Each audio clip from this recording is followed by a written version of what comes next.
মিশি আজকে তোর জন্য একটা চ্যালেঞ্জ আছে। কি চ্যালেঞ্জ আবার বুঝলাম না, এত চ্যালেঞ্জ করতে পারছিস? চ্যালেঞ্জটা হলো যে একটা ধাঁধার মতো আমি তোর একটা কোশ্চেন করবো, সেটা সলভ করা লাগবে।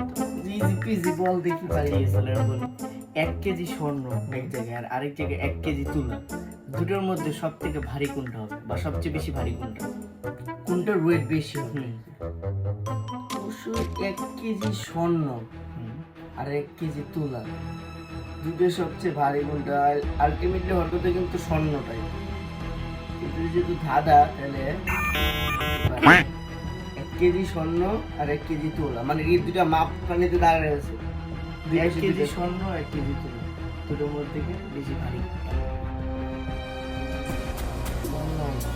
দুইটাই দিছি 1 কেজি না, দুইটাই তো 1 কেজি 1 কেজি কি রে ভাই, এটাই তো 1 কেজি। আয় ধন্যবাদ। আর শুনো, তোমাদের একটা কথা বলি, তোমরা সবাই আমাদের ভিডিও দেখতেছো কিন্তু কেন তোমরা ফলো করো না? এটাই তো আমি লাইক বুঝতেছি করো না, না, কমেন্ট করো তোমরা না। ইউটিউবে হাজার হাজার ভিউজ হচ্ছে কিন্তু তোমরা কেউ লাইক ফলো শেয়ার করতেছো না। অবশ্যই লাইক ফলো শেয়ার করবে এখনই লাইক করো, কমেন্ট করো। এক্ষুনি। ফেসবুক থেকে দেখলে ফলো করো, ইউটিউব থেকে দেখলে সাবস্ক্রাইব করো। দাদা কি করছে हम लोग? এখনই করো। তাড়াতাড়ি যাও। আল্লাহ হাফেজ। আল্লাহ হাফেজ, বাই বাই। ਹੋਰ ਤਰਹੀਨੇ ਲਾਤੇ ਵੈਲੀ ਕਰਨੀ ਨੂੰ ਪਿਆਰ ਦੀ